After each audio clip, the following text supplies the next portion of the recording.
Have you ever had that moment at the end of the day where your partner asks you one totally normal question? Something like, "How was your day?" Or "What do you want for dinner?" And instead of answering, your whole brain just stalls. Like nothing is wrong exactly, but also everything feels like too much. You're standing in your kitchen or walking through the door, and it's almost like your brain has a giant loading symbol over it. You can hear the question. You love the person asking it. You want to respond well, but internally it feels like your system is buffering. And if you've ever had that moment turn into tension, distance, or even a fight, you are so not alone here, mama. I'm your host, Princess Ebony, and this is Grounded and in Full Color. Today we're talking about that exact experience.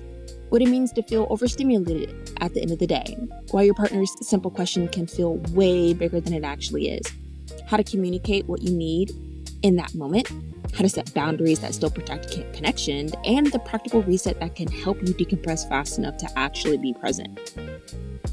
Because the goal isn't to avoid your partner. The goal is to stop letting your overwhelm do all the talking for you. Let's start with what's actually happening in that moment.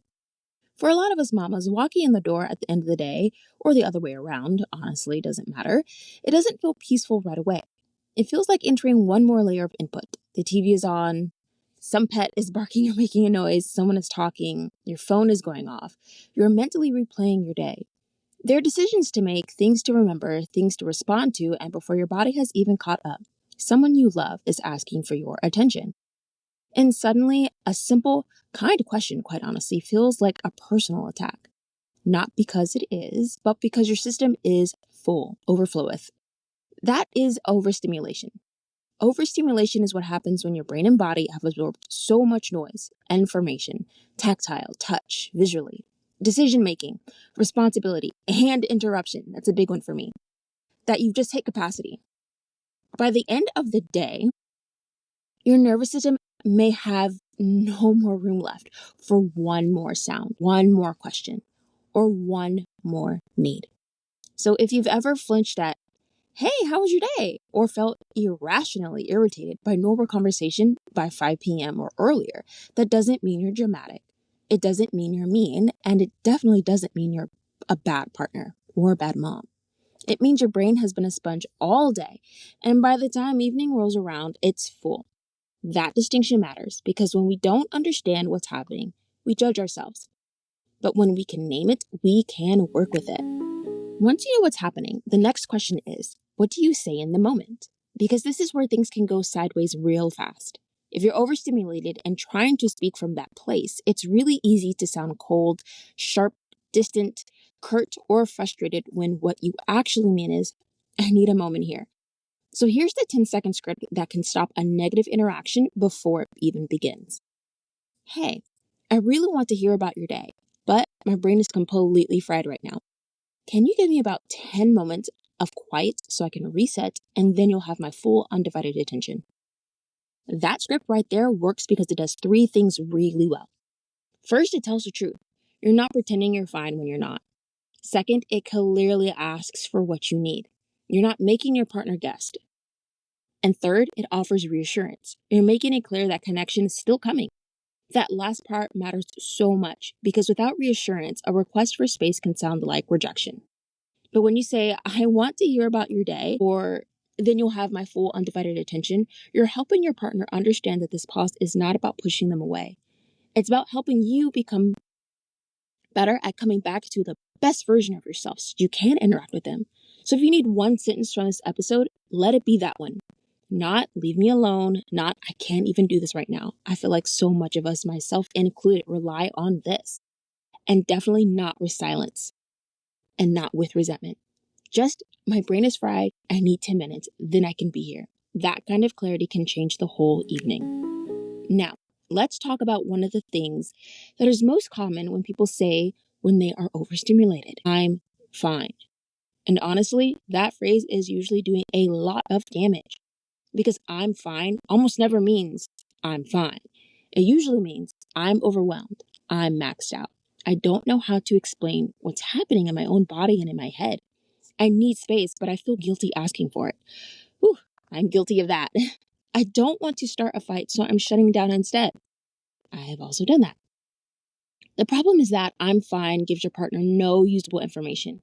It closes the door without explaining why. So instead of saying "I'm fine," here are three better options. Number one, my brain is at 100% capacity right now. I really need 15 minutes of quiet time before we can talk. Number two, I'm feeling really touched out and overstimulated. I need a minute to just exist by myself. Ugh, I love this one. And number three, I promise I want to connect with you, but my social battery is completely empty. Can we plan to talk in about 30 minutes? Quick pause right here. If I had used this back when I was in college, I probably would have maintained a lot more of my relationships from that time now. Because I cannot tell you what it's like to mourn a period of your life where you felt like you were on top of the world and to bring those connections into a space when you don't feel like you're at the top of the mountain anymore. No, I don't feel like I'm at the top of a mountain, and I am grateful for my husband and the beautiful family that we're building, but I still wish I still had some of the connections from college if maybe I used more tools like this one, especially number three. Now, do you hear how those feel and sound different? They're honest, they're specific, and they give direction. That is what a healthy boundary sounds like. And a boundary isn't shutting someone out. A boundary is giving someone a clear understanding of what's happening and what will help you. So instead of using vague language that creates confusion, use language that creates clarity. Because clarity is kinder than "I'm fine" will ever be. And this is where I want to share something personal, because I don't want this episode to sound like I've always handled this perfectly, if you haven't already picked up on that. I absolutely have not. There was one moment in particular that still makes me cringe when I think about it to this day. My husband walked in from work. He was pretty happy and excited to see me, and he asked me a simple question. Nothing loaded, nothing wrong, just a normal, loving attempt at connection. And I was so overstimulated, so touched out for my day, so done with the noise and the demands and interruptions of the day that I literally shushed him like he was our 2-year-old. Not gently, not playfully. I mean a full-on aggressive, instinctive shh. He probably doesn't even remember this anymore, by the way. But the second it happened, I saw the look on his face. And that was the worst part. I could tell it was not immediately angry, or that it was anger on his face. It was hurt. And I remember feeling my stomach, my chest just drop out of me, because in that moment I realized something really important. My overwhelm had started speaking for me, and it was saying things I didn't actually mean. What I meant was, "I'm overloaded." What came out was, "You are too much." And those are not the same thing. Later that night, once I had calmed down, with his help of course, we had one of the most important conversations we've had about this whole dynamic. We talked about what evenings look like for me, how overstimulation shows up in my body, and I did do my best to explain that. But that's where the alexithymia comes in, so I'm still working on it, of course. Why I sometimes react before I can explain, and what would help us protect our connection instead of damaging it. That conversation changed things for us, not because we suddenly became perfect at it, but because we finally had a shared language, mainly from my part in learning and all this about myself and how my brain works, and translating it into something that he can understand and that we can both dialogue with. We had a shared plan, and I think that's the real turning point for so many couples. It's not just learning what to say in the hard moment, it's deciding together that the hard moment deserves a better system. So let's get to an even more practical part. If everything we've talked about so far has you thinking, okay, yes, that's me, but what do I actually do before I snap? And this is the piece I really want to leave with you. This is my 5 p.m. brain buffer. This is the simple reset that helps you decompress in under 5 minutes so you can actually show up for your partner, and by therefore extension of your family, instead of reacting from overload.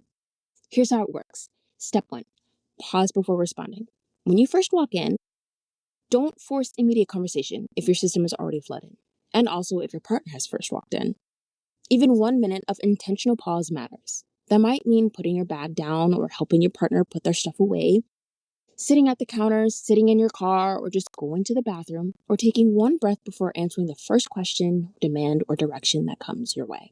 The point is to stop the automatic reaction cycle. Step 2, reduce input. If your nervous system is overloaded, the answer is not more stimulation. Turn down the TV, put your phone away, step into a quiet room, change your clothes. This is like a little fairy dust of miracle magic working. When you change your clothes, you change the energy and vibration of what you've been literally carrying and holding onto your shoulders, you put it away and you put on something fresh and new. Wash your face, take off your shoes, lower the lights if you need to. You're not being high maintenance. You're helping your body downshift. Step 3, regulate your body. This is where you physically help your system come out of fight or flight or freeze mode. Try this. Unclench your jaw, drop your shoulders, take 3 slow breaths. Put both feet firmly on the floor. Stretch your neck. Place one hand on your chest and one hand on your sacral abdomen. It does not need to be complicated. It just needs to interrupt the stress loop. Step 4, communicate the reset. Once you've paused enough to speak, clearly say the thing. Try, I want to connect. I just need 10 minutes to reset first. That sentence is simple, loving, and incredibly effective. Step 5, return on purpose. Now, this part is huge. If you ask for 10 minutes, come back in 10 minutes. That trains your nervous system. It trains your partner's trust of you. And a little side note here, it trains your children what to expect of adults who abide by their word. It tells your partner, I wasn't avoiding you. I was preparing to be present with you. So the short version of the 5 p.m. brain buffer is this. Pause, reduce. Reduce the input. Regulate, communicate, return. That is the secret weapon here, y'all. Not because it magically makes life easy, and it will feel like that, but because it gives your brain and body a bridge between the chaos of the day and the connection you actually want within your own home. And the beautiful thing is that this can happen so fast, not in an hour, not after an entire self-care routine, but sometimes in under 5 minutes. That's often enough to turn, please don't talk to me, into I can show up now. If this episode felt deeply familiar, I hope one thing lands with you today amongst others. Being overstimulated does not make you bad at relationships. It makes you very human. And it also means you may need a transition that you've never given yourself permission to ask for before. So here's what I want you to try this week. Notice your 5 p.m. moment. Notice what your body feels like when you're at capacity.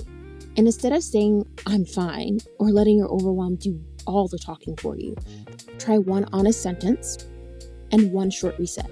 That's it. Because sometimes better communication doesn't start with saying more.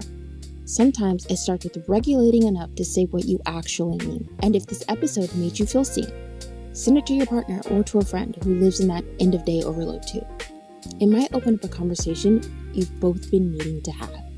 Thanks for being here, Mama. And I'll talk to you in the next episode.